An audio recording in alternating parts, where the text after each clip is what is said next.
Bonjour, bienvenue au dernier cours de la session du cours HST 109, donc le cours 12. Aujourd'hui, on va faire la dernière partie de Société et culture et donc on va parler de santé et société au Moyen Âge. Vous allez voir que ça nous donne l'occasion de parler de beaucoup d'autres choses que strictement la santé. En fait, ça nous permet de parler de la société, ça nous permet de jeter un regard sur la société médiévale, presque dans son ensemble. Je vous remercie d'avoir été là tout le long de la session. Je vous remercie de votre patience et de votre compréhension là pendant cette période de confinement pour que on soit tous bien et qu'on puisse accomplir tout ce qu'on a besoin de faire là dans les temps et dans la sérénité. Vous obtiendrez aussi les questions d'examen aujourd'hui, donc je vous souhaite bonne chance, bon courage. Vous allez voir, je pense que c'est quand même des choses qui sont assez bien faisables. Et donc, je vais commencer avec le cours Santé et société au Moyen Âge. On va commencer par regarder le plan qui semble bien contenir beaucoup de choses, mais en fait, vous allez voir, ça se fait quand même assez facilement. Donc, dans un premier temps, on va voir la médecine au Moyen Âge, la théorie des humeurs, le diagnostic, la thérapeutique, l'avènement des facultés de médecine, le marché de la santé. Et deuxièmement, on va voir plutôt les aspects assistance, santé publique, bien-être social, si vous voulez, l'hôpital médiéval, deux maladies très importantes au Moyen Âge. On a déjà vu pas mal la peste avec un cours spécifique là-dessus il y a pas très longtemps. On va voir la lèpre, qui est une maladie qu'on n'a pas vue encore, les politiques sanitaires et santé publique, ainsi que, en tout dernier lieu, là, un pas vers la Renaissance, vers les temps modernes, avec l'avènement à la fin du Moyen Âge de l'anatomie et de l'expérience. Donc, on va continuer avec les objectifs du cours qui sont comprendre le rapport de l'homme à la maladie au Moyen Âge, comprendre le cadre religieux du modèle hospitalier et examiner l'élaboration d'un système de soins. Alors, vous vous posez peut-être la question, franchement, est-ce qu'on peut parler d'un système de soins au Moyen Âge? Bien, on va voir un peu qu'est-ce que c'est un système de soins. Un système, c'est un ensemble d'éléments qui interagissent entre eux. Un système est déterminé par la nature de ses éléments constitutifs, les interactions entre ces derniers, sa frontière, c'est-à-dire le critère d'appartenance au système, et ses interactions avec son environnement. Alors, vu comme ça, vous allez voir que on va finir par développer à la fin du Moyen Âge un véritable système de soins. Même si c'est pas celui avec la carte et même si c'est pas celui dans lequel aujourd'hui on est en train de vivre cette pandémie. Alors, on va commencer avec la théorie des humeurs parce qu'il faut comprendre que le schème de pensée au Moyen Âge n'est pas le même. Ce n'est pas le même paradigme. C'est-à-dire qu'il faut comprendre qu'on est dans la période pré-cartésienne et donc surtout pré-pasteurienne, hein, c'est-à-dire que après la révolution pasteurienne, ben, on a le modèle, le schéma, si vous voulez, de médical, de la théorie médicale, dans lequel on est dans le moment et on vit ça très intensément parce que le système qui est mis en place, le paradigme qui remplace le paradigme médiéval à partir de 1803, pour donner une date très précise, c'est un système qui met l'emphase sur l'agent pathogène, c'est-à-dire quelque chose qui envahit le corps, qui l'infecte et dont il faut se débarrasser. Bien sûr, les virus, les bactéries sont par excellence ces agents pathogènes qui envahissent le corps et dont on doit se débarrasser. La santé, vous savez, c'est beaucoup plus vaste que ça et il n'y a pas que des virus, des bactéries et des maladies qui se transmettent comme ça. Néanmoins, ce paradigme qu'on appelle le paradigme de la médecine antiseptique, hein, c'est celle qui cherche à éliminer le plus possible les sources de contamination comme quand on se lave les mains, 20 secondes. Donc, c'est l'asepsie et l'antisepsie qui est l'élément de base de cette médecine. La théorie des humeurs, elle, au contraire, était une médecine d'abord holistique, c'est-à-dire de l'ensemble du corps, et c'était beaucoup bien davantage une médecine préventive qu'une médecine curative. Bon. Dans un premier temps, il faut comprendre donc quelle est cette théorie. Et il faut aussi comprendre qu'on n'a pas de microscope, donc on ne peut pas voir l'infiniment petit. Comment on fait pour comprendre ce qui se passe à l'intérieur du corps si on n'a pas les moyens d'aller voir à l'intérieur du corps? On y va avec ce qu'on voit. Qu'est-ce qu'on voit? On voit, quand on se blesse, on voit il y a du sang qui sort. Quand on a la grippe, il y a du phlegme qui sort. Il y a de la morve qui sort et donc on appelle ça le phlegme. Quand on est malade, on vomit. Donc ça, on appelle ça la bile jaune. Donc, on va diviser, on va voir le corps comme habité par un ensemble d'humeurs, des fluides, ceux qu'on voit. Je vous en ai nommé 3, mais en fait, il y en a 4. Donc, le premier, c'est le sang, bien sûr. Le deuxième, c'est le phlegme. Le troisième, c'est la bile jaune, on en a parlé. Le quatrième, c'est la bile noire.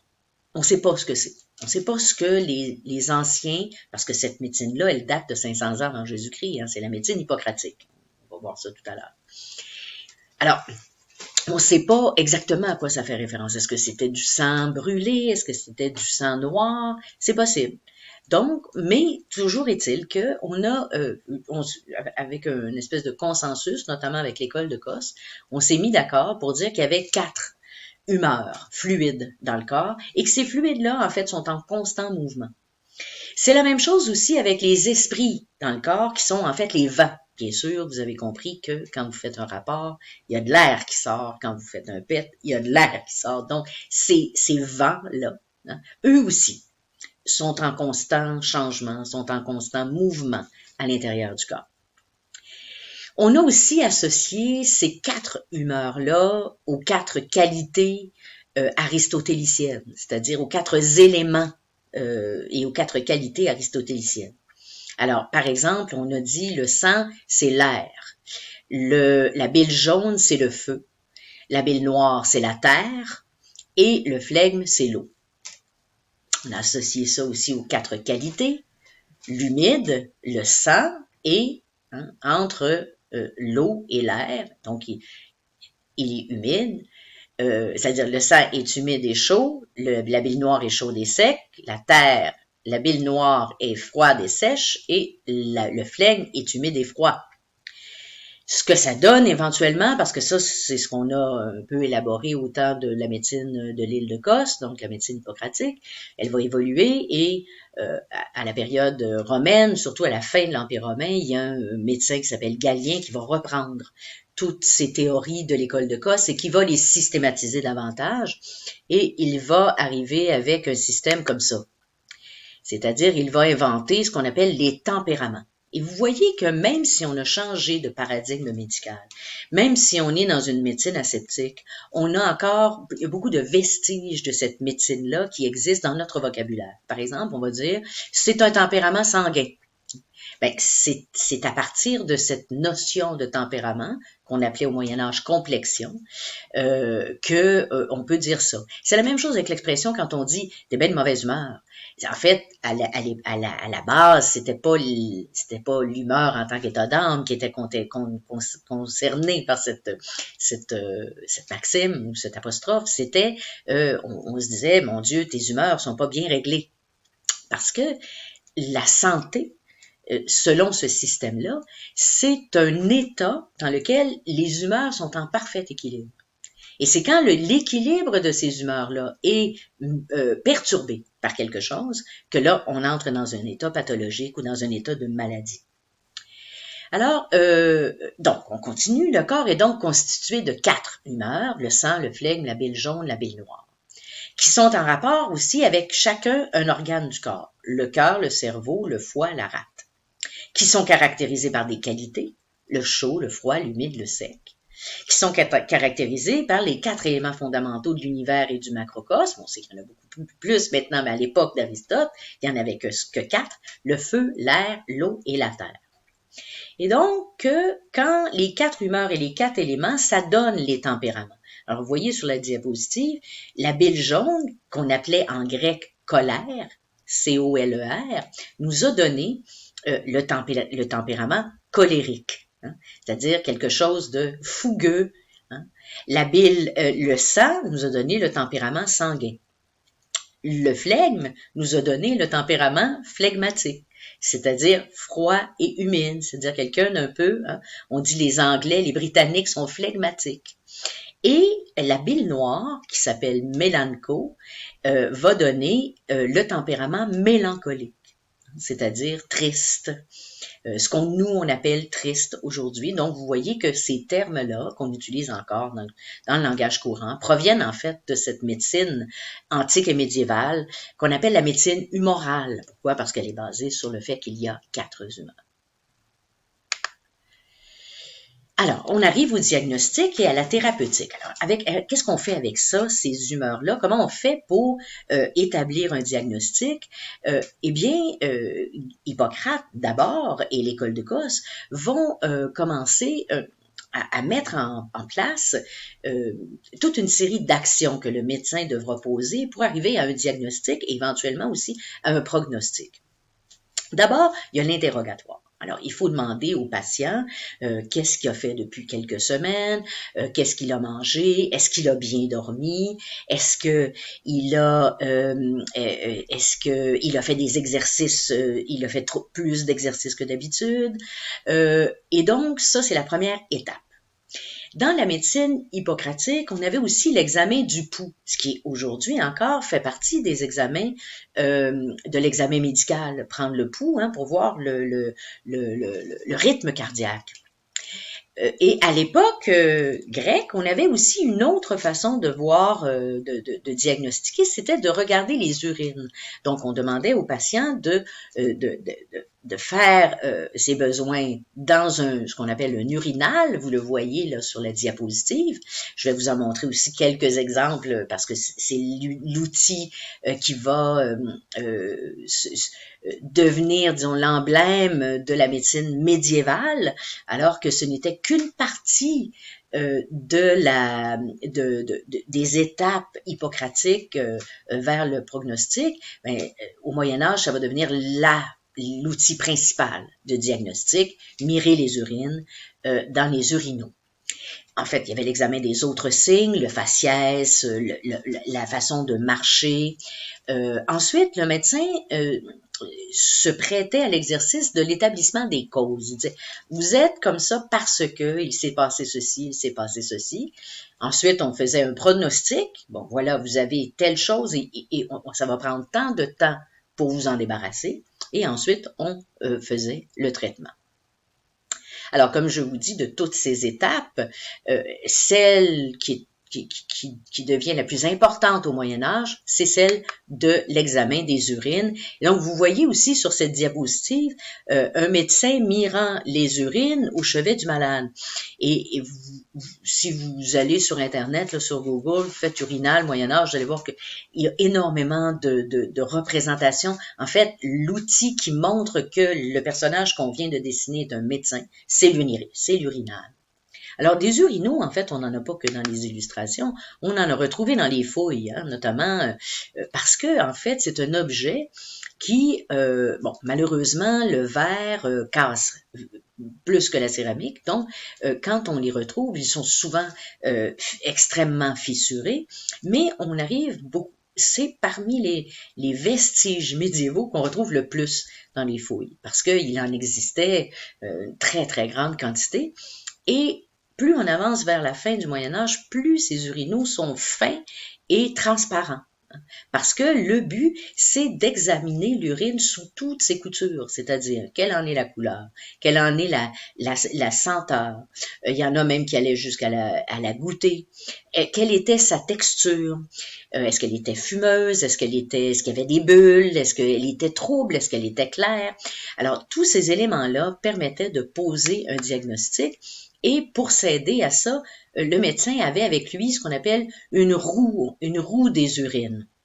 Alors, vous avez là ici une roue des urines. Dans les urinaux, vous voyez toutes les conditions que peut avoir l'urine, et à chacune de ces conditions-là, ou de ces couleurs et de ces conditions-là, on va associer pas une maladie, mais un déséquilibre de l'humeur, et donc on va poser un diagnostic à partir de ça. On en a une autre représentation ici, imprimée couleur, parce que justement, quand on est passé à l'imprimé et qu'on faisait que des livres noirs et blancs, il fallait qu'on continue à donner la couleur de ces urinaux. Donc, les traités de médecine, les premiers à être imprimés, vont devoir tenter de reproduire les couleurs de chacune des urines. Alors, vous voyez, c'est un incunable, là, c'est parmi les premiers manuscrits, entre 1450 et 1500, on appelle ça des incunables. Ce sont les premiers imprimés, pardon, pas les manuscrits, les premiers imprimés. Vous en avez ici d'autres exemples, dont un imprimé, là, une taboulée. Donc, vous voyez que c'était très, très répandu. C'est un outil, la roue des urines, qu'on retrouve dans tous les manuscrits de médecine. C'est l'outil par excellence pour faire le diagnostic des déséquilibres. Alors, une fois qu'on a trouvé la maladie, qu'on a établi un pronostic, on va se prêter à la thérapeutique, c'est-à-dire le traitement. Donc, la théorie des humeurs, c'est un système thérapeutique complet qui suppose que la maladie, je l'ai dit, résulte du déséquilibre des humeurs. Il s'agit donc de maintenir, donc c'est pour ça que je disais que c'est une médecine préventive, parce que il s'agit en fait de maintenir la santé, maintenir l'équilibre des humeurs, ou rétablir cet équilibre vers la santé. Donc, il va y avoir plusieurs stratégies thérapeutiques pour faire ça, qu'on classe selon leur niveau d'intervention sur le corps. Donc, la première chose qu'on va faire, c'est un régime de santé, ce qu'on appelle des régimes de santé. C'est aussi une littérature très, très, très répandue au Moyen-Âge, des best-sellers médiévaux. C'est comment vivre sa vie pour prévenir la maladie. Donc, ce qu'il faut manger, comment il faut dormir, comment il faut travailler, quels sont les aliments, etc. Donc, la première chose sur laquelle le médecin va agir, c'est ce qu'on appelle le régime de santé, c'est-à-dire comment la personne se comporte et surtout ce qu'elle mange, c'est-à-dire par la nourriture. Vous avez vu que, par exemple, le sang est chaud et sec. S'il y a trop de sang dans le corps, il faut donc rendre le corps froid et humide. Donc, on va favoriser des aliments qu'on appelle froids et humides. Malheureusement, c'est un petit peu contre-intuitif parfois. Je vais vous dire, par exemple, que la salade, la laitue est froide et humide, mais, par exemple, on va dire, il y a des aliments qui sont froids et qui nous apparaissent pas du tout froids et humides, mais qui sont classés dans les aliments froids et humides, qui vont refroidir et humidifier le corps, qui est trop chaud et trop sec. Donc, par le régime, par la nourriture, on va tenter de rétablir le déséquilibre. Ensuite, si ça n'a pas donné de résultat, on va aller vers les substances médicinales simples ou composées. C'est-à-dire, les substances médicinales, ce sont les ingrédients que l'on peut utiliser, médicinaux que l'on peut utiliser. Alors, on pourrait dire en grande partie que ce sont des plantes, mais il n'y a pas que les plantes. Il y a des éléments aussi animaux, il y a des parties des animaux qu'on peut utiliser, il y a des minéraux aussi. Il y a toutes sortes de minéraux qu'on peut utiliser pour se soigner. Alors, quand ils ne sont pas mélangés entre eux, quand ils sont à l'état original, pur, on appelle ça des médecines simples. Quand elles sont mélangées pour faire des médicaments combinés, on appelle ça des substances, des médicaments composés. Alors, par exemple, on peut prendre une série d'ingrédients minéraux, une série d'ingrédients végétaux, une série d'ingrédients de nature animale et fabriquer, par exemple, un médicament qui est fabriqué depuis l'Antiquité puis qui a été très populaire jusqu'au 20e siècle. C'est le laudanum, par exemple. C'est un médicament composé dont on trouvait la plus grande partie des ingrédients autour de l'océan Indien et puis il arrivait en Europe presque déjà constitué. C'est un médicament génériques. Le castoreum, le laudanum, ça, c'était des médicaments qui étaient composés depuis très, très longtemps. Si ces médecines-là n'ont pas réussi à régler le problème, et surtout lorsqu'il s'agit de rétablir un équilibre qui nécessite davantage que passer du chaud au froid, ben là, on va y aller avec des purgatifs. De façon à purger la matière qui est excédente. C'est parce qu'il y en a trop. Il y a trop de quelque chose. Donc, on va essayer de le purger. On utilisait des purgatifs depuis l'Antiquité, parfois très drastiques. Et même Hippocrate donnait des conseils pour éviter là, de trop purger le patient. Ensuite, ben là, si tout ça n'a pas donné de résultat, on va encore un autre degré d'intervention sur le corps, c'est-à-dire qu'on peut toujours faire une saignée, notamment pour la pléthore, c'est-à-dire quand il y a trop de sang. Et ça, c'est souvent, dans quelles circonstances pense-t-on qu'il y a trop de sang? Mais souvent, c'est dans des cas de fièvre. Pourquoi? Parce que le patient, il est chaud. Et donc, on dit, il y a trop de sang. Et donc, on va faire une saignée. On va ménager une pipette, une lancette, et puis on va piquer le patient dans une veine et on va laisser échapper du sang.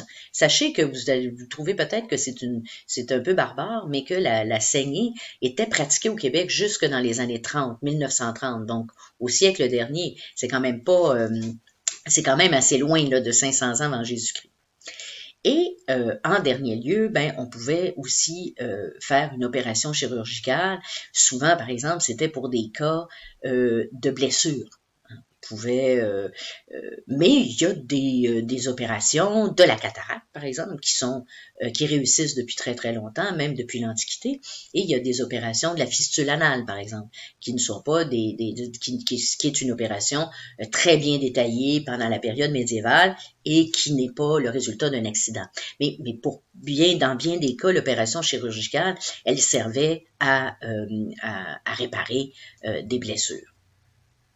Donc, vous avez là l'ensemble, je dirais, général des types de thérapeutiques qu'on utilise au Moyen Âge pour guérir le patient, pour rétablir la santé, l'équilibre du corps.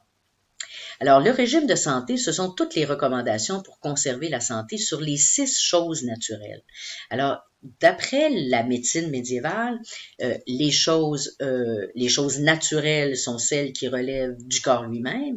Les 6 choses non naturelles sont celles qui relèvent généralement de qu'il va ingérer, en quelque sorte, qui proviennent de l'extérieur, mais qui rentrent dans l'intérieur. Quoi?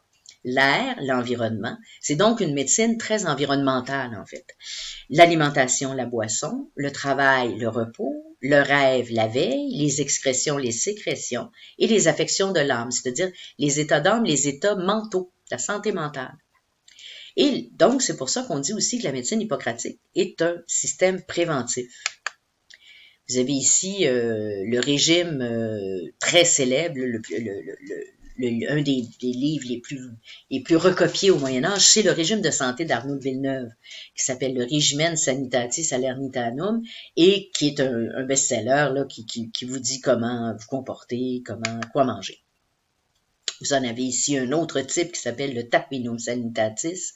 Généralement, quand on est en classe, je vous en amène quelques copies parce que j'en ai quelques copies dans mon bureau et puis on peut regarder ça. Les images sont magnifiques, comme vous pouvez le voir, et qui va donner là, tous les aliments, les illustrer et en donner les utilisations à la fois, je dirais, à la fois au niveau de la nourriture, mais aussi au niveau médicinal.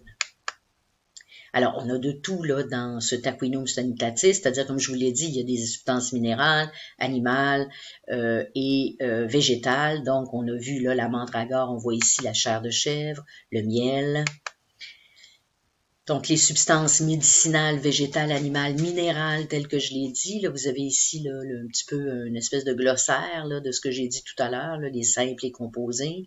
Les antidotaires, ce sont des recueils de recettes de préparation complexes de médecine composées et qui donnent quoi prendre quand on a telle maladie ou telle affection. Les réceptaires, ce sont des livres de recettes. Les herbiers, ce sont des recueils de substances médicinales, mais surtout végétales. Et on appelle ça, en gros, la materia medica, c'est-à-dire la matière de la médecine. Le chou-fleur dans le livre des simples médecines, vous voyez donc le dessin assez bien illustré d'ailleurs par Robinette Estar, qui est un grand peintre. Vous avez déjà nommé Jean Fouquet, on a vu Martial d'Auvergne avec Charles VII, mais là vous avez aussi un exemple d'un très grand peintre de la fin du Moyen Âge, Robinette Estar. Vous avez aussi ici encore une fois Robinette Estar dans un manuscrit là, du livre des simples médecines. Et vous voyez là ici qu'il y a toutes sortes de substances. Là. Alors vous voyez, il y a le sel ammoniaque, il y a la céruse qui est en fait de l'oxyde de plomb. Vous avez du corail, vous avez de la chaux, vous avez du vif argent, donc du mercure. Vous avez de l'os de sèche et vous avez même de la momie. Il y a la poudre de momie qu'on mettait dans les recettes.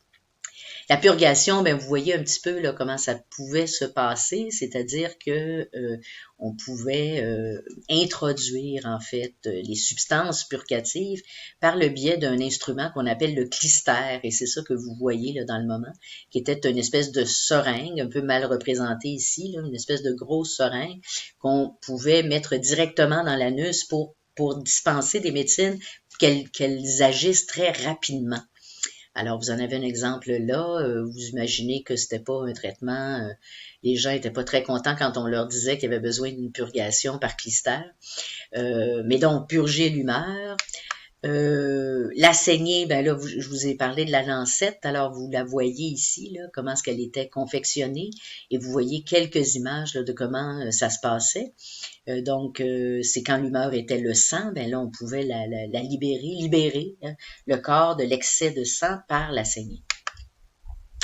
L'opération, ben là, je vous en ai parlé, je vous ai parlé que c'était principalement pour des blessures, mais j'avais oublié de vous mentionner que, par exemple, une des opérations les plus représentées dans les manuscrits, c'est la trépanation. Alors, la trépanation, c'est d'enlever la calotte crânienne pour aller voir qu'est-ce qui se passe dans le cerveau. On a des cerveaux trépanés qui datent de l'Égypte ancienne, mais donc qui ont survécu à la procédure, mais disons qu'ils sont assez rares, que c'est pas très courant de survivre à la trépanation. Et vous avez enfin la fameuse opération de la fistule anale de John of Ardern, qui est représentée dans des manuscrits presque toujours de la même façon. Comme vous voyez, on n'a pas tellement de scrupules à ce moment-là. Alors, on arrive à notre 1.3 qui concerne l'avènement des facultés de médecine. Alors, vous vous rappellerez peut-être que je vous ai parlé d'un mouvement de traduction qui avait permis au monastère, entre autres, en fait, au savoir de se manifester dans le monde européen. La semaine dernière, on a parlé de l'éducation, puis on a vu en détail l'avènement des universités. On a vu que la médecine faisait partie des 3 grandes facultés supérieures, d'enseignement supérieur. Et là, on va se pencher spécifiquement sur ces facultés de médecine. Parce que les premières mentions de médecins dans l'histoire de l'université, parce que les médecins sont parmi les premiers, en fait, à se regrouper en corporation de maîtres et étudiants. Les premiers témoignages que l'on a de ça, c'est en 1231, on a un mandement de l'évêque de Paris, Pierre de Nemours, qui nous parle d'un consortium de maîtres et étudiants en médecine. En 1281, à Paris, on sait qu'il existe une faculté de médecine et en 1231, elle avait déjà été concrétisée par la bulle Parens Scientiarum, dont on a parlé la semaine dernière. Veuillez vous y reporter si vous vous rappelez pas, là, Grégoire, cette bulle. Alors, on a à Paris le programme de médecine. Qu'est-ce qu'il fallait qu'ils aient lu pour passer les examens du pour devenir bachelier, de la licence qu'on appelle, et pour devenir bachelier, et ensuite, bien sûr, pour continuer au-delà et faire le doctorat pour devenir maître régent. Alors, 2 sources dont j'ai déjà parlé, Hippocrate et Galien, des sources de l'Antiquité, Hippocrate, 500 ans avant Jésus-Christ, Galien, environ 200 ans après Jésus-Christ. Mais pour le reste, on voit qu'il y a beaucoup de sources arabes. Ibn al-Ghazar, en bas avec le viatique, Avicenne, une grande sommité qui va être étudié dans les facultés de médecine même jusqu'au 18e siècle.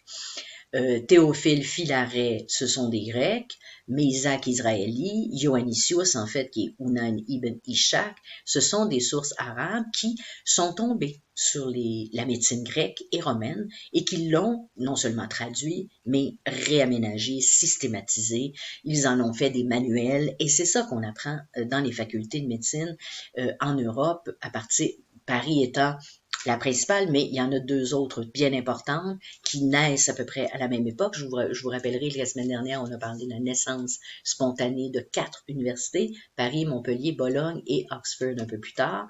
Or, Bologne et Montpellier sont deux universités qui vont avoir des écoles de médecine, des facultés de médecine très importantes, particulièrement Montpellier, qui fête cette année ses 800 ans d'existence, l'école de médecine de Montpellier. Alors, le fait de ces facultés de médecine-là, ces corporations, plus spécifiquement ces corporations de maîtres et d'étudiants en médecine, vont faire comme toutes les autres corporations, vont demander au roi et aux autorités comme le pape un certain nombre de prérogatives. Ils vont faire un démarchage pour obtenir quoi? Pour obtenir le monopole. Comme les cordonniers ont le monopole de faire les souliers, les médecins vont dire, nous, on veut le monopole de poser un diagnostic sur les malades et de leur prescrire des traitements et des médicaments. Alors, vous comprendrez que ce monopole, qui est encore celui aujourd'hui, si vous allez sur le site du Collège des médecins du Québec, vous allez regarder, vous allez voir que les deux premières choses qu'on vous dit, c'est que les médecins ont le monopole sur, 1, le diagnostic des maladies, et 2, la prescription des traitements et des médicaments. Ça vient du Moyen Âge. L'institution de la profession médicale telle qu'on la connaît aujourd'hui, elle est issue directement de l'avènement des facultés de médecine, donc d'une médecine savante et pour laquelle il fallait passer des examens. Donc, l'obligation dans bien avant le monopole de ces médecins, il y a aussi l'obligation pour les médecins d'avoir fréquenté une faculté de médecine et d'en avoir obtenu un diplôme, et l'obligation de passer un examen pour obtenir une licence de pratiquer. Donc, vous voyez que c'est essentiellement la profession médicale telle qu'on la connaît aujourd'hui. Elle s'est constituée dans ces 4 grandes prérogatives au Moyen Âge, au 13e siècle plus précisément. Mais ces médecins qui, tout à coup, vont aller étudier la médecine dans des facultés de médecine, vont en sortir avec un diplôme, une licence d'enseigner, mais aussi de pratiquer la médecine. Et ils ne seront pas tout seuls sur le marché de la santé parce qu'ils sont assez récents. Au 14e siècle, ça fait pas longtemps qu'existent les facultés de médecine. Bien avant ça, il y a déjà des gens qui pratiquent la médecine et qui vont continuer de la pratiquer. Alors, le marché de la santé, c'est un marché qui est très diversifié et qui offre aux patients médiévals une série d'alternatives très intéressantes. C'est-à-dire que quelqu'un qui tombe malade au Moyen Âge a toute une série d'alternatives, toute une panoplie d'alternatives auxquelles il a accès. Alors, comment se présente-t-il? D'abord, il faut dire que des intervenants, par exemple, on va continuer sur la ville de Paris parce que c'est là qu'on a le plus de données chiffrées, mais par exemple, on va commencer par se demander combien sont-ils? Hein, le marché de la santé représente combien d'intervenants, toutes catégories confondues, vous allez voir qu'il y a plusieurs catégories, pour chaque habitant. Alors, si on prend les données démographiques de Léopold Génicaud, on va dire qu'il y a 200 000 habitants. Ça fait un intervenant pour 4000 personnes. C'est pas beaucoup. Avec les données de Josiah Russell, qui dit à peu près 80 000 habitants, là, on est un petit peu mieux nanti, ça fait un intervenant par 1600 personnes. Alors, ça aussi, c'est pas énorme, mais c'est quand même respectable pour une société pré-industrielle. Alors, on le voit, il y a plusieurs intervenants dans le milieu de la santé. Je les nomme, mais on va les voir individuellement un après l'autre. Le médecin, le chirurgien, le barbier, oui, le barbier, l'apothicaire, la sage-femme, les praticiens itinérants et les religieux et les religieuses des hôpitaux. Alors, le médecin d'abord, regardez-le, il est assis il fait la classe. Hein. Donc, le médecin, c'est quelqu'un qui a fréquenté une faculté de médecine, qui en a obtenu une licence d'abord d'enseigner et ensuite de pratiquer. C'est d'abord quelqu'un qui dispense des cours de médecine dans les universités. Il va cumuler à la pratique de la médecine, donc, cet enseignement universitaire. Il va souvent pratiquer la médecine en groupe, ce qu'on appelle le consortium in practica. C'est quelque chose qui était très répandu dans l'Antiquité, qui va être reproduit au Moyen Âge et même jusqu'à la période moderne. Pour vous en convaincre, vous pouvez relire à votre convenance Le Malade imaginaire de Molière. Vous allez voir là, ce consortium in practica agir là, au chevet du malade. Il peut, ce médecin, avoir écrit aussi des traités de médecine à l'usage des étudiants ou même à l'usage du grand public. Il y en a qui ont écrit des livres sur la peste, par exemple, en temps de peste, pour justement aider les élus municipaux à, on l'a vu la semaine dernière, là, à établir des politiques de santé. Mais ils vont aussi écrire des monographies très théoriques. Arnaud de Villeneuve est reconnu pour avoir écrit au moins 25 traités. On continue. Je suis désolée, mon téléphone sonne. On va le laisser. Il sonne pas, en fait, il buzz. Mais on va le laisser buzzer. Ça sera pas long. Le chirurgien, lui, cumule des connaissances livresques à un apprentissage manuel. Voilà. Il a arrêté de buzzer. Donc, je répète. Le chirurgien cumule des connaissances livresques à un apprentissage manuel. En fait, aujourd'hui, un chirurgien, c'est quelqu'un qui a étudié plus longtemps qu'un médecin, hein, pour se spécialiser. Mais au Moyen Âge, c'est l'inverse. C'est-à-dire que les chirurgiens ne sont pas admis dans les universités. Donc, au départ, ce sont des gens qui ont un apprentissage manuel et qui font des manœuvres surtout sur les gens blessés, comme vous voyez là ici. En principe, donc, mais rapidement, le savoir médical, à la faveur d'un mouvement de traduction là, du latin au vernaculaire, là, qu'on a vu aussi là, au règne de Charles V, ils vont avoir accès à Galien, à Hippocrate, en français. Et donc, ils vont être un peu à cheval entre les deux.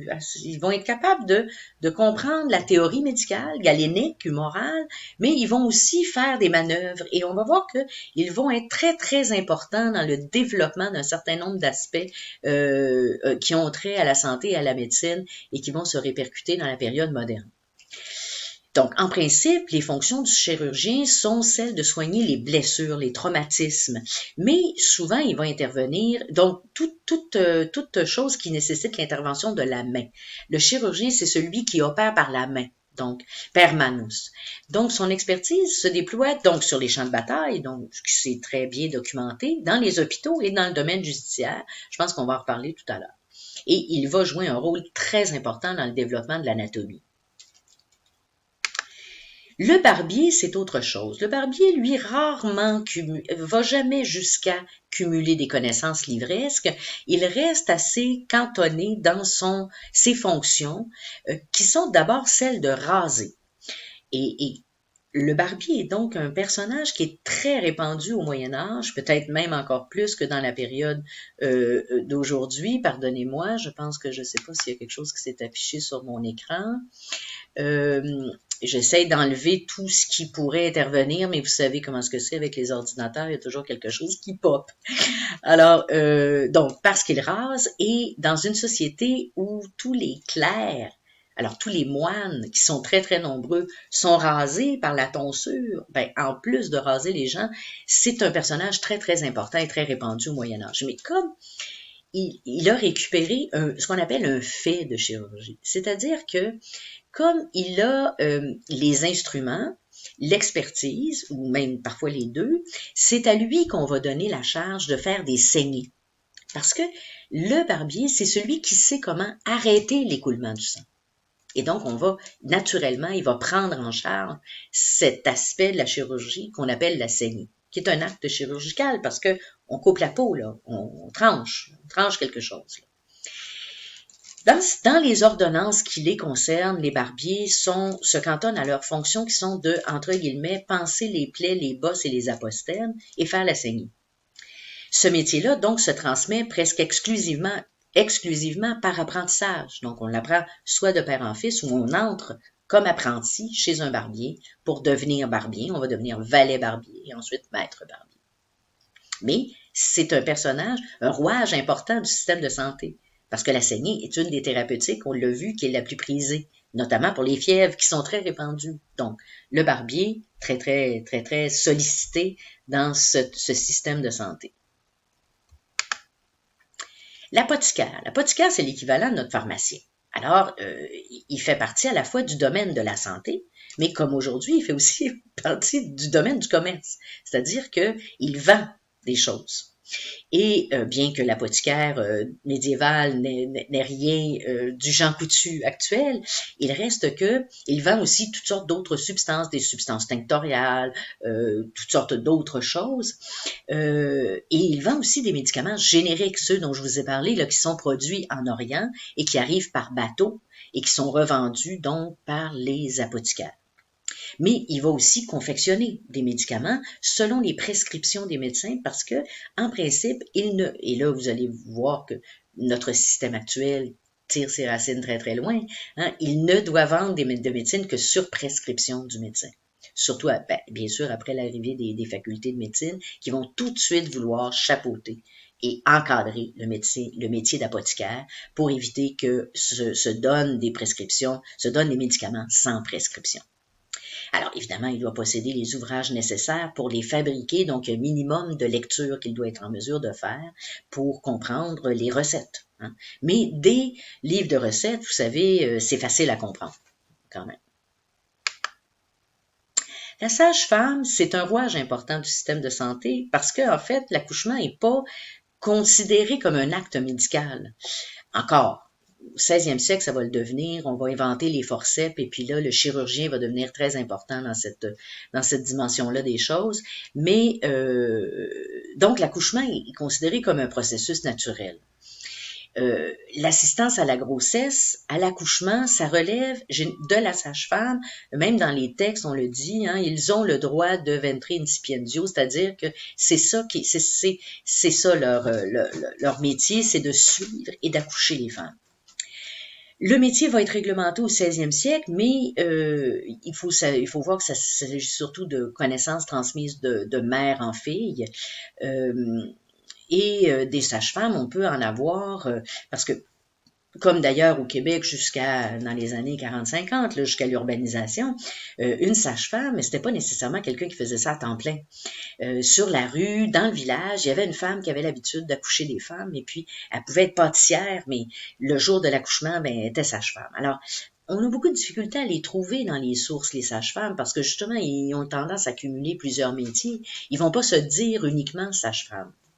Mais néanmoins, il y a au Châtelet des matrones, parce qu'on les appelle les matrones, des matrones jurées.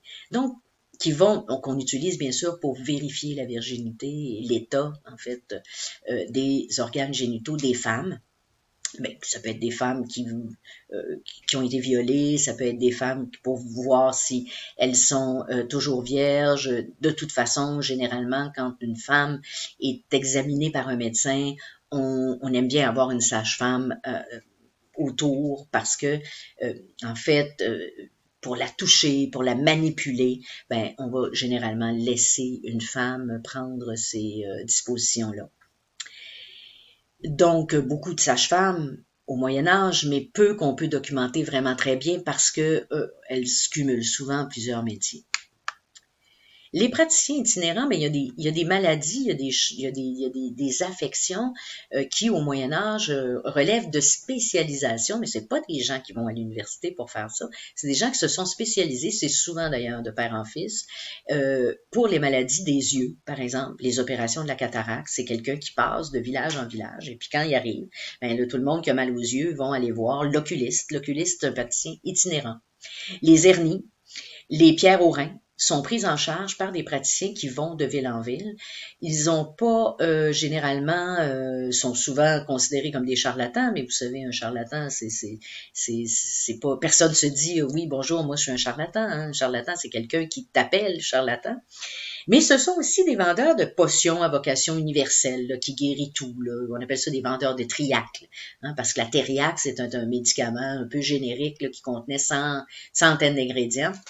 Et donc, on les appelle des vendeurs de thériaque ou de triac. Mais certains sont de véritables spécialistes. Tout à l'heure, je vous ai montré la fistule anale. Là. John Avarden, qui est un chirurgien spécialisé dans les hernies et les fistules. Donc, quand même, parfois, ça peut relever d'une spécialisation très importante. Mais un de ces praticiens itinérants les plus, évidemment, important, c'est le dentiste, l'arracheur de dents. En fait, il n'y a pas de dentiste, c'est plutôt quelqu'un qui vient de village en village et qui arrache les dents. Puis là, on voit à quoi ça donne lieu. Donc, l'arracheur de dents. Donc, tous ces... attendez, je vais voir ce que... Ah oui, les religieux et les religieuses dans les hôpitaux, parce que dans les hôpitaux, ce sont les religieux et les religieuses, puisque les hôpitaux sont on va le voir tout à l'heure, sont toujours des appendices de monastères. Et donc, les religieux et les religieuses sont ceux qui prennent soin des patients. Et vous voyez là une gravure emblématique. Là, si vous allez sur Internet, vous faites Moyen-Âge, hôpital, c'est ça qui va sortir. C'est une gravure de l'Hôtel-Dieu de Paris qui était l'hôpital. Vous voyez là qu'on partage même les lits et que donc on n'a pas évidemment la même notion de contagion dans un univers où la théorie médicale des humeurs encourage à voir la santé comme un équilibre entre les humeurs. Ben, les maladies spécifiques sont difficilement gérables dans un tel schéma mental. On va voir quand même qu'ils sont défiés grandement par des maladies comme la lèpre et la peste. Donc, certains abbés, certaines abbesses, notamment Hildegard de Bingen, une grande abbesse qui a écrit des livres de médecine, hein, on était des grands médecins, donc il ne faut pas non plus aussi là, éliminer ça du revers de la main. Mais, et là, vous voyez l'ensemble de ces intervenants au chevet d'un malade. Hein. Pour vous dire que, en fait, ce que j'essaie de vous expliquer avec ça, c'est que on appelle ça une médecine, un sliding scale en anglais, c'est-à-dire que si vous avez de l'argent, en fait, si vous avez de l'argent, vous pouvez consulter tous ces gens-là. Et souvent, quand on a des testaments qui sont faits par des riches marchands, ben, à leur chevet, au moment d'écrire le testament, on a un médecin, un chirurgien, un barbier, un apothicaire, une sage-femme. Ceux qui ont de l'argent peuvent accumuler des ressources médicales. Quand on a de l'argent, on peut donc appeler le médecin qui sort de la faculté de médecine et qui donc charge quand même des prix assez élevés pour ces consultations. Et si on n'a pas cet argent-là, on peut toujours aller voir un chirurgien. Charge un petit peu moins cher, sont très répandus dans le milieu hospitalier puis dans les milieux urbains. Et donc, ce sont probablement les intervenants médicaux les plus occupés.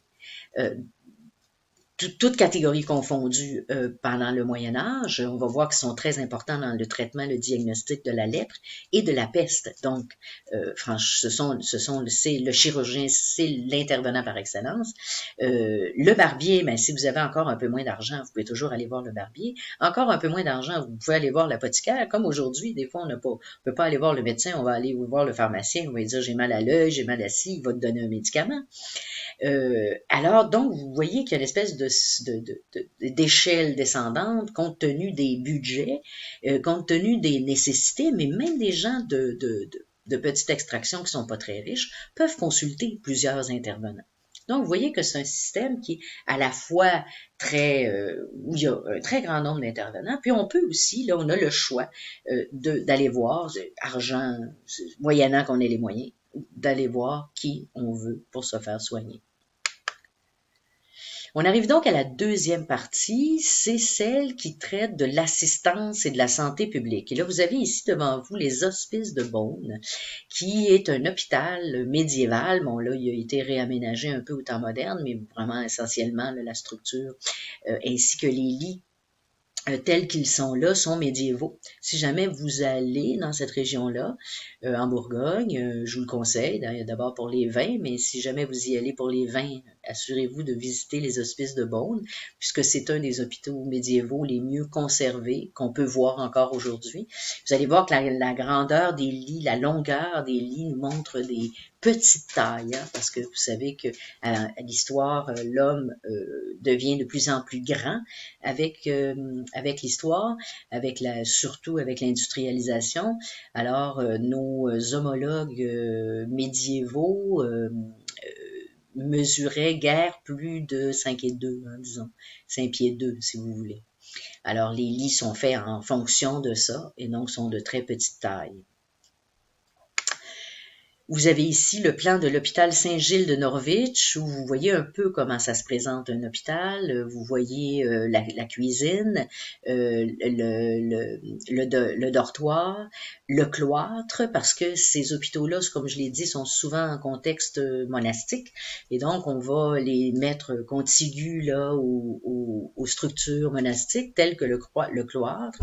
Vous allez voir aussi donc l'infirmerie. Et vous avez là une bonne idée là, de quoi ça a l'air, un hôpital médiéval typique, en tout cas d'Angleterre, mais ceux en France et en Allemagne sont les mêmes, en Italie aussi. Alors l'hôpital médiéval, faut bien voir que c'est pas l'hôpital tel qu'on le connaît aujourd'hui. L'hôpital médiéval, c'est une institution de charité dont le premier but est l'hospitalité, c'est-à-dire recevoir les malades et les pauvres.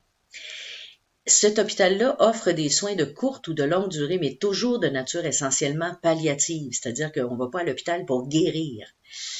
Ces soins-là, les soins qui sont dispensés dans les hôpitaux, sont dispensés par des individus dont c'est la vocation et pas l'expertise. Donc, on ne retrouve pas dans des hôpitaux des médecins ou des infirmières. On retrouve des religieux dont c'est la vocation de recevoir et de soigner les malades et les pauvres. Et la fondation, le fonctionnement, les règles de ces hôpitaux sont marquées par deux influences. La première romaine, en fait, c'est pas la première qui est nommée, mais la première c'est romaine, les dispensaires romains, et la deuxième c'est la structure monastique chrétienne que je vous ai montré tout à l'heure, puis l'une et l'autre empiètent largement, donc c'est vraiment un mélange des deux. Les hôpitaux sont souvent en fait en dehors des murs parce que on veut pas garder les hôpitaux à l'intérieur. Vous voyez là ici la carte des hôpitaux de Montpellier, vous voyez le mur d'enceinte qui encercle l'écusson et vous voyez que tous les hôpitaux sont situés à l'extérieur des villes. En temps de peste, ça va aider quand même un certain nombre de villes à survivre. Il y a quand même des villes dans lesquelles il y a peut-être 1 ou 2 hôpitaux à l'intérieur des villes, mais généralement, on met les hôpitaux à l'extérieur des villes.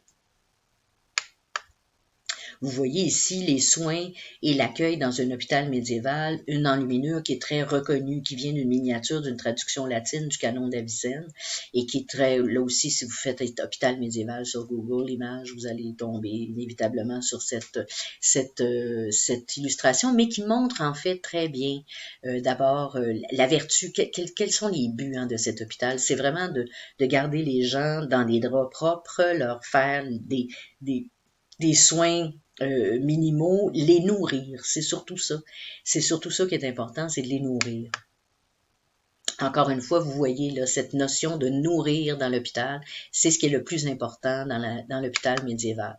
Encore une autre image, elle aussi très répandue, qui montre plusieurs patients par lit à l'intérieur des hôpitaux et les religieuses et leurs différentes hiérarchies, les mères supérieures et les petites sœurs inférieures qui sont plus courtes, comme toujours. Encore une fois, même chose, nourrir, des images d'un hôpital espagnol, du Canticas d'Alphonse le Sage, et vous voyez encore là la fonction très fondamentale là, de pas guérir en fait les malades, mais bien de les loger, de les nourrir. Même chose. Alors, on arrive à deux maladies spécifiques qui ont beaucoup confondu, en fait, cette théorie médicale des humeurs parce que ce sont des maladies qui n'ont pas l'air des déséquilibres humoraux. On va essayer de leur donner de les décrire comme des déséquilibres humoraux, mais tous les signes qu'ils présentent montrent le contraire. Et donc, ça va être un petit peu un défi pour la médecine médiévale là, d'essayer de comprendre ces deux maladies-là qui sont des maladies médiévale, c'est-à-dire que la lèpre, on sait qu'entre le 9e et le 16e siècle, elle a sévi à travers toute l'Europe dans une cartographie très, très élargie. Elle va se retirer 16e, 17e, 18e, elle recommence par le nord et elle va être très, très prévalente jusqu'au 20e siècle. D'ailleurs, la lèpre est encore, je pense même avoir une petite carte, je sais pas, peut-être. Oui, voilà. Vous avez une carte là en 2009, c'est quand même il y a 10 ans, mais on n'a pas beaucoup de sources. Je vais aller voir, il doit y avoir quelque chose de plus récent, mais pour l'instant, vous avez au moins 2009. Et vous voyez là, des pays là, où il y a plus que 20 000 personnes atteintes de la lèpre, les pays en bleu foncé. Donc la lèpre est une maladie qui sévit encore à travers le monde, qui pourtant est très facile à guérir, hein, mais qui prend des médicaments que c'est pas tout, les pays pauvres n'ont pas les moyens de se les procurer. La lèpre, c'est une maladie qui est très spectaculaire. C'est-à-dire qu'elle va causer la nécrose des nerfs et dans un premier temps, elle va s'attaquer donc au système nerveux et elle va produire donc des plaies qui vont éventuellement tomber parce que elle va entraîner la nécrose des chairs et les chairs vont finir par elles-mêmes tomber. Donc, vous voyez ici une lépreuse qui a plus de main, par exemple. Et elle est affectée de ce qu'on appelle un signe très, très particulier de la lèpre qui était déjà connu du temps d'Hippocrate, qu'on appelle le faciès léonin. C'est-à-dire que ça a l'air d'un lion, elle a l'air d'un lion. Hein. Et vous voyez l'autre lépreuse ici, là, où les pieds. Donc, c'est surtout aussi, c'est les extrémités qui partent en premier, mais c'est donc une maladie très spectaculaire. Et donc, elle a laissé des marques dans l'imaginaire, elle a laissé des marques donc dans la littérature, dans les codes de loi, etc. Et on va très rapidement, parce qu'on pense que la lèpre est très contagieuse, on pense qu'elle est plus contagieuse qu'elle ne l'est. C'est vrai que la lèpre est contagieuse, mais elle n'est pas aussi contagieuse qu'on va le penser principalement après 1350. Avec les questions de la peste aussi, tout ça va se mélanger. Puis à un moment donné, on va commencer à se dire que la lèpre est très contagieuse. Et on va vouloir, évidemment, séparer les malades de la population saine, on va les mettre dans des léproseries. Et on va donc, ils vont presque assister à leur propre funérailles parce qu'ils vont mourir au siècle. Au moment où on a déterminé qu'ils étaient lépreux, on va les mettre dans une léproserie. On va regarder le questionnaire là, de diagnostic là, pour arriver à un diagnostic de lèpre. Après ça, je vous reparlerai un peu là, de ces léproseries. Alors, en fait, c'est un formulaire de diagnostic de la lèpre qui provient d'Ambroise Paré, qui est un chirurgien parisien du 16e siècle. Mais en fait, il répercute des choses qui se font depuis plusieurs siècles. Alors, nous, chirurgiens jurés à Paris, parce que Ambroise Paré était chirurgien juré, maître chirurgien juré, par l'ordonnance de monsieur le procureur du roi au Châtelet, donnée le 28e jour d'août 1583, par laquelle avons été nommés pour faire rapport savoir si X, là on insère le nom du suspect de lèpre, et lépreux, partant l'avons examiné comme suit. Premièrement, nous avons trouvé la couleur de son visage couperosé, blafarde et plein de saphir. Regardez l'image que je vous ai montrée tout à l'heure, vous voyez à peu près ce que ça veut dire. Aussi avons-nous tiré et arraché de ses cheveux et du poil de sa barbe et sourcils, et avons vu qu'à la racine du poil étaient attachées quelques petites portions de chair. Parce que je vous ai dit que, éventuellement, cette attaque du système nerveux cause la nécrose des tissus, et donc ça fait qu'on est insensible au toucher. Donc, si on est piqué, on ne le sentira pas. Et si on tire les cheveux, ils vont tomber rapidement. Ils vont tomber facilement. Donc, ça, c'est un des signes. Est-ce sourcil? Ça veut dire au sourcil et derrière les oreilles, on a trouvé des petits tubercules glanduleux, le front ridé, le regard fixe et immobile. Vous avez vu la lépreuse tout à l'heure, les deux lépreuses. Les yeux rouges étincelants. C'est exactement ce que je viens de vous montrer. Là. Si vous voulez avoir une image en même temps, c'est exactement celle-ci. Là. Hein, les yeux rouges. On revient, là, les yeux rouges, les narines larges par dehors et estroites par dedans, quasi bouchées avec des petits ulcères, des petites ulcères croûteuses, la langue enflée et noire et au-dessus et au-dessous avons trouvé 3 petits grains, comme on voit au pourceau l'âdre ça veut dire lépreux. Les gencives corrodées, les dents décharnées et son haleine fort puante, ayant la voix enrouée, parce qu'à un moment donné, ils perdent la voix, donc ils sont plus capables de parler, ils parlent comme ça. Aussi l'avons vu nu et avons trouvé tout son cuir crespi et inégal, crépi et inégal, comme celui d'une oie maigre qu'on aurait plumée, et en plusieurs lieux, plusieurs dartres, c'est-à-dire des plaies, des ulcères, des plaies. Davantage, nous l'avons piqué assez profondément d'une aiguille au tendon du talon et sans l'avoir à peine senti, par ces signes tant univoques qu'équivoques, ça veut dire tant certains et incertains. Disons que le dit X, le nom qu'on a mis en haut, est l'âdre confirmé et lépreux confirmé. Une fois qu'on a notre diagnostic de lépreux confirmé, on va donc être redirigé vers son entrée, comme on dit, dans une léproserie. Dans la léproserie, ça ne veut pas dire qu'ils n'ont pas le droit de sortir. On les a séparés de la population des saints, mais on leur permet de venir dans les villes, on leur permet d'être sur les chemins et dans les villes pour quêter. Ce qu'on leur demande, c'est qu'ils doivent s'annoncer. Tu peux pas être lépreux puis arriver puis dire la charité, mon bon Seigneur. Il faut que tu t'annonces et pour t'annoncer, tu as besoin il y a plusieurs objets qu'on les oblige à utiliser. Le premier, c'est la crécelle, c'est ce que vous voyez, la cliquette, pardon, c'est ce que vous voyez là. C'est-à-dire que le lépreux agite la cliquette. Ce sont 3 lames de métal puis ça fait du bruit. Comme ça veut dire attention, je m'en viens. Attention, tassez-vous, je m'en viens. Et il a toujours une petite bourse parce que le lépreux, c'est le viatique de rédemption par excellence. C'est-à-dire que, qu'est-ce que je veux dire par un viatique de rédemption? C'est un terme un peu technique, mais ça veut dire que, vous savez qu'au Moyen-Âge, le plus important, c'est son salut. Et pour obtenir le salut, il faut faire des bonnes actions. Une des bonnes actions qu'on peut faire, c'est s'occuper des pauvres et des malades, et par excellence, le lépreux, qui est le plus misérable de tous. Donc, on donne de l'argent aux lépreux pour s'assurer de son salut. Donc, ce sont des quêteux qui ont beaucoup de succès. C'est-à-dire que on les considère comme des bons viatiques de rédemption, et donc on va massivement leur donner des fonds qu'ils vont ramener dans leur léproserie, ils vont pouvoir se nourrir avec ça, se vêtir avec ça. Alors, quelques images de lépreux. Ici, on voit la parabole, oui, c'est ça, une parabole, mais je veux vous montrer surtout la guérison d'un lépreux, parce que par les mains, parce qu'il y avait des guérisons miraculeuses de la lèpre, c'est peut-être pas exactement la lèpre non plus. Le roi de Jérusalem, Baudouin IV, si vous voulez le voir, vous regardez le film, là, Le Royaume des cieux, vous allez voir avec son masque. Et cette image de Vincent de Beauvais là, qui montre justement le lépreux qui arrive avec sa cliquette, sa crécelle, et vous avez aussi la lépreuse ici avec sa cloche. Donc, une cliquette, une crécelle, c'est-à-dire c'est une affaire dans laquelle il y a une pierre qui roule, qui fait un bruit d'ailleurs atroce, et ou une clochette qui indique que on est lépreux et donc qui montre que on a cette condition. La peste, mais on en a déjà parlé quand même amplement, donc je vais y aller assez rapidement sur les aspects qu'on a déjà vus, notamment toute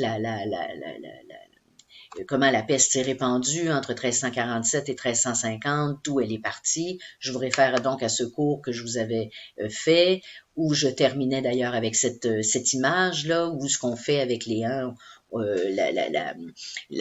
la peste est terrifiante parce que les gens pensaient que c'était la fin du monde.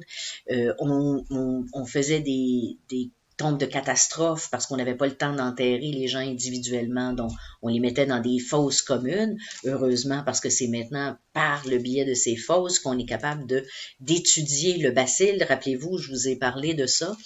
On voit aussi les rats là, qui sont responsables, qui débarquent là, des bateaux, et on voit aussi que on va enterrer les malades, les morts à l'extérieur de la ville, là, dans des chariots où on entasse un peu là, les atteints, parce que je vous rappellerai, là, 200 millions de personnes. Donc, c'est une maladie extrêmement rapide. En 3 jours ou 5 jours, on est mort. Donc, une mortalité extrême, une purge démographique drastique. Les sépultures de catastrophes dont je vous ai parlé, celle-ci provient de Saint-Côme et Saint-Damien, un des premiers d'ailleurs à faire l'étude de la pulpe dentaire de l'ADN ancien pour déterminer l'existence du bacille à l'intérieur des squelettes. Donc, cette fouille-là des sépultures de Saint-Côme et Saint-Damien. Alors, cette peste et la lèpre vont engendrer, si vous voulez, une façon un peu différente de comprendre la santé. C'est-à-dire que la santé avant la peste et la lèpre, elle apparaît au 11e, 12e siècle, mais elle est massive au 13e, 14e siècle, donc à peu près en même temps que la peste. Et donc, avant cette période-là, les hôpitaux sont, je vous l'ai dit, contigus à des monastères, donc c'est un phénomène religieux. Ce sont des fondations souvent religieuses, même quand c'est des laïcs qui fondent des hôpitaux, on les met à côté d'institutions monastiques, d'abbayes, etc. Donc, c'est surtout le domaine du religieux. Lorsqu'arrive la peste, ben, ce système-là, bon an, mal an, ayant été favorisé par des legs testamentaires, de grands nobles, de grands ecclésiastiques, il y a un hôpital ici, un hôpital là, mais toutes ces structures hospitalières qui sont très ténues, hein, c'est pas des hôpitaux avec plusieurs salles, c'est souvent juste une infirmerie. On a vu là, le modèle que je vous ai montré, le plan, là, vous avez vu que c'est pas un hôpital très développé. Mais ils seront incapables d'absorber le nombre d'indigents supplémentaires qui sera causé par l'arrivée de la peste. Et donc, dans les villes, on va être obligé de prendre la question de la santé publique en main. Et comme on n'a pas en fait, le roi aurait pu, il fait un certain nombre d'interventions, là, mais il reste que c'est vraiment, je dirais que pour emprunter un jargon très actuel, la santé, c'est une compétence municipale au Moyen Âge, c'est pas une compétence royale. Et donc, c'est à travers les villes et leurs élus municipaux, les consuls, les capitouls, les échevins, que vont se constituer des politiques sanitaires et de santé publique pour gérer ce problème qui est un très grave problème de santé publique. Et donc, ça va naître aussi dans la foulée de cette notion du bien commun. Vous vous rappelez que j'en ai parlé au règne de Charles V, hein, c'est avec les traductions d'Aristote, de Platon, cette renaissance du bien commun. Et ce bien commun prend tout son sens, bien sûr, quand il est mis de l'avant pour des politiques sanitaires. Et là, j'ai pas besoin encore une fois de vous faire un dessin. Je pense qu'on est dans une circonstance où on comprend très bien ce phénomène. Car, comme le dit Marilyn Nicou, une telle entreprise qui lie une finalité politique à un programme sanitaire suppose l'existence d'un concept de santé publique. Et c'est ça qui est important, c'est que dans la foulée de ces graves maladies spécifiques que sont la lèpre et la peste, les villes vont développer des systèmes de santé publique pour gérer les questions que ça pose en termes là, de sécurité sanitaire. La peste affectant tout le monde, les hôpitaux sont submergés, les magistrats des villes ont donc dû prendre en charge les infrastructures hospitalières. C'est le premier pas dans cette élaboration d'un système de santé publique, c'est la prise en charge des infrastructures hospitalières. Ils vont superviser, quels qu'ils soient, là, que ce soit été des hôpitaux qui ont été fondés par des prêtres, tous les hôpitaux, on va commencer à superviser leur recrutement, les commandeurs, les hospitaliers, les donats. Les donats, ce sont des gens qui se donnent à l'hôpital pour terminer leur jour là, puis soigner les malades. On va superviser leurs comptes, leurs inventaires pour être sûr qu'il n'y a pas d'abus de fonds. On va fournir les vivres, le boire, les médicaments. Je pense que j'aurai l'occasion d'y revenir, mais en 1495, par exemple, une année très pesteuse, la ville de Montpellier a dépensé 1252 livres, et c'est énorme pour l'époque, en nourriture et en médicaments pour les hôpitaux. Ils vont aussi engager des médecins quand ils ont les moyens, des chirurgiens surtout parce qu'ils coûtent moins cher pour œuvrer dans leurs hôpitaux et pour faire des expertises, notamment des expertises de lèpre. Et on va faire aussi des autopsies pour connaître les causes de la mort, parce qu'on veut savoir, là, est-ce que c'est un pestiféré qui vient d'ailleurs? Est-ce qu'on doit s'attendre à un épisode de peste? Là? Parce que la peste, en fait, elle revient, je vous l'ai dit, à tous les 7 à 13 ans. Hein. Donc, on a des recrudescences de peste, qui sont jamais aussi dévastatrices que celles de 1348, mais quand même très, très, très dévastatrices. Et on va engager des inspecteurs de la santé pour parcourir les villes, faire le compte des besoins sanitaires. On va les mettre dans les rues spécifiques. Ceux qui arrivent d'ailleurs, puis qui arrivent en ville parce qu'ils cherchent un hôpital, on va les mettre dans des rues spécifiques. On va faire des quarantaines. Hein. Et on va éventuellement au 16e siècle, presque partout dans chaque ville, on en sera venu à la construction d'un hôpital général, où là, il y a plus qu'une salle, où on a les hommes et les femmes séparés, où on a des salles de quarantaine pour les malades qui sont contagieux. Ici, vous avez l'hôpital général de Dijon, hein, qui est un de ces hôpitaux là, fondés dans la foulée là, au début du 16e siècle. Là. Vous voyez un peu de quoi ça a l'air. Et vous avez l'arrière de ce même hôpital. On va terminer avec le fait que, donc on a vu que les chirurgiens étaient très présents dans ces systèmes de soins, ces systèmes de santé publique qui ont été élaborés là, dans la foulée là, de maladies comme la lèpre et la peste qui nécessitaient d'une part qu'on ait des léproseries, mais aussi qu'on ait une quarantaine, hôpitaux généraux, inspecteurs de la santé. Et on a vu que dans cet univers-là, en fait, le chirurgien est l'intervenant le plus répandu. Parce que les médecins coûtent cher. Et que c'est pas toutes les villes qui ont les moyens de s'en ménager un. Ils vont pas travailler dans les hôpitaux non plus, les médecins. Ils font des consultations, mais ils ne travaillent pas dans les hôpitaux. Au contraire des chirurgiens qui, eux, vont envahir cet espace-là, devenir les grands champions de la santé publique et en se faisant, pour toutes sortes de raisons, une autre des raisons, c'est que ils vont être très près du système judiciaire.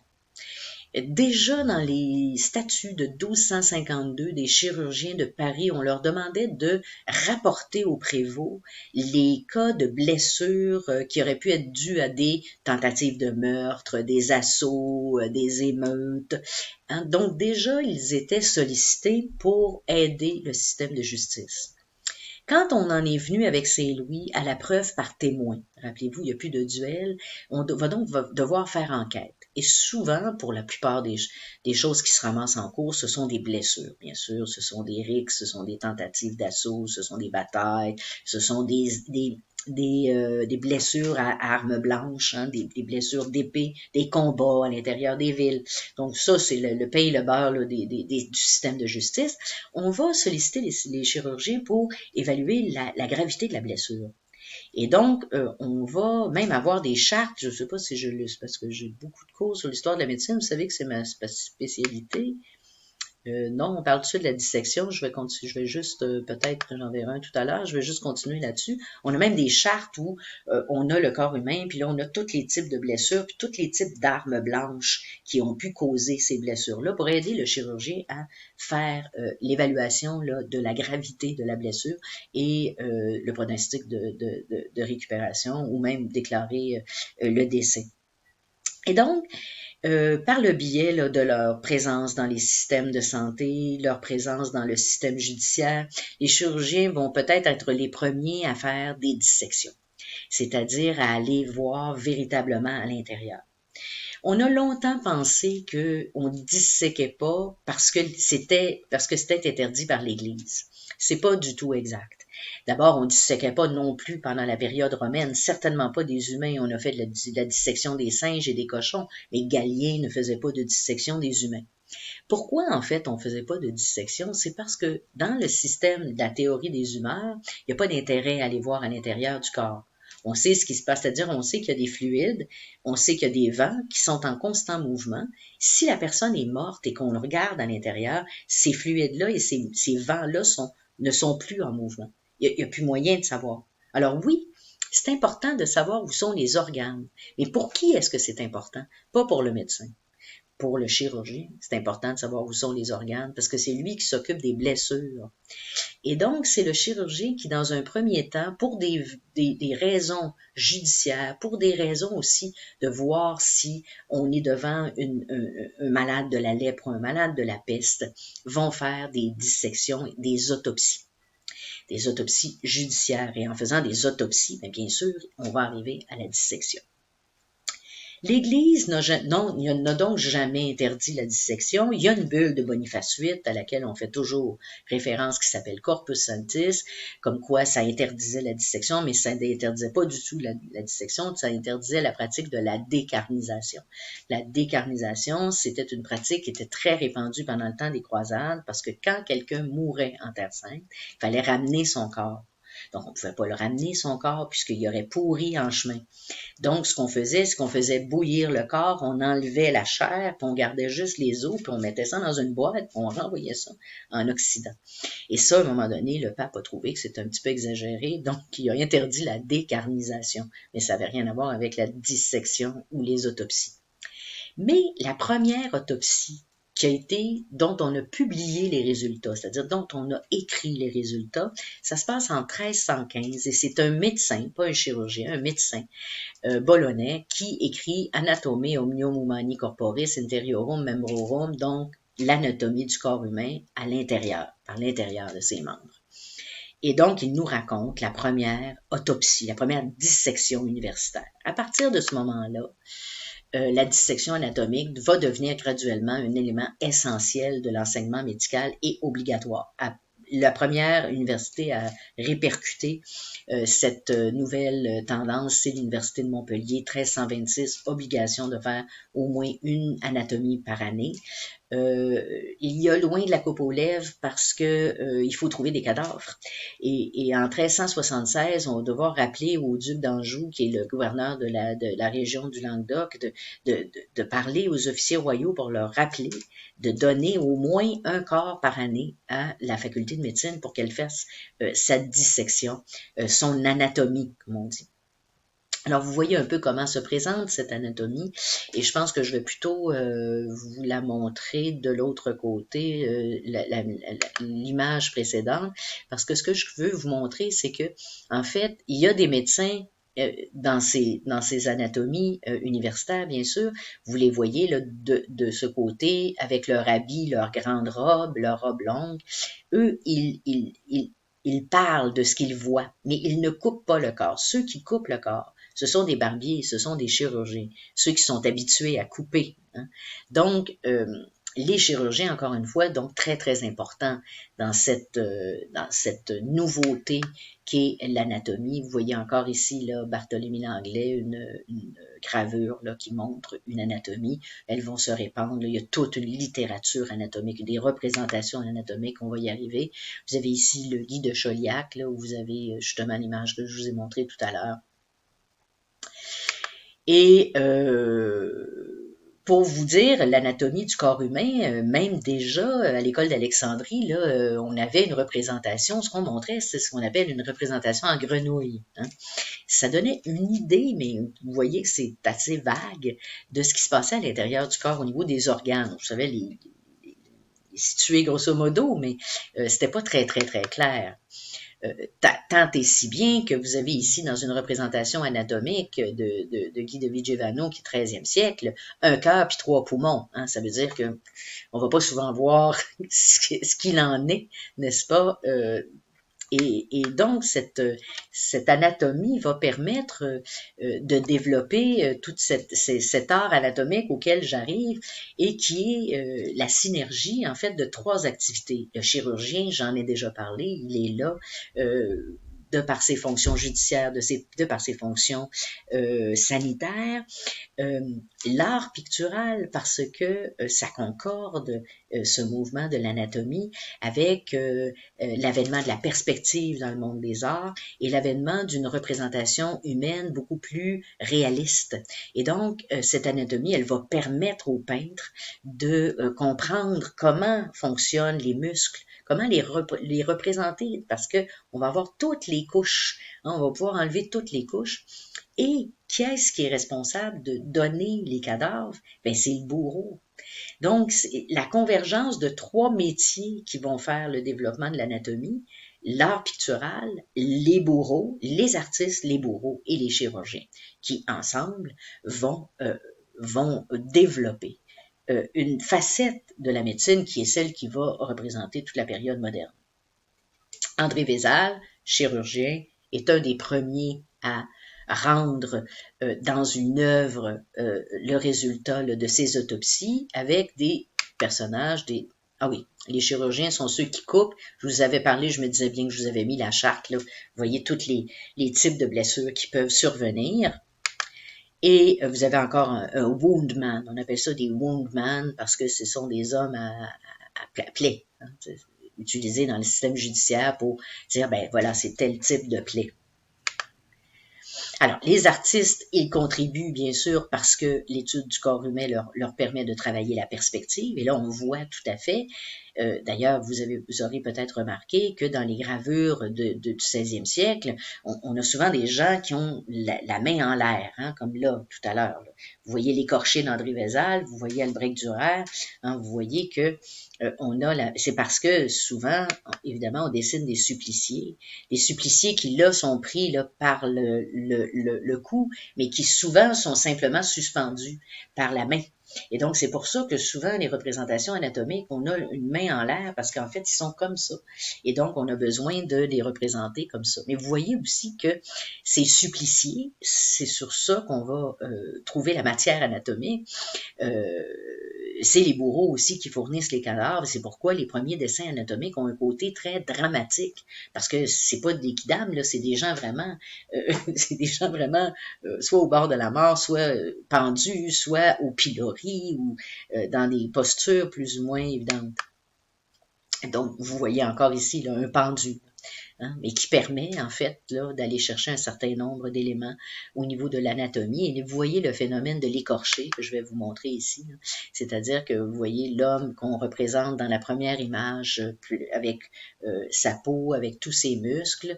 Éventuellement, on va enlever une couche de peau. Ensuite, on va enlever graduellement des couches de muscles pour arriver strictement et uniquement au cadavre. On appelle ça, ce phénomène-là, les écorchés. Pourquoi? Parce que c'est comme si on les avait écorchés.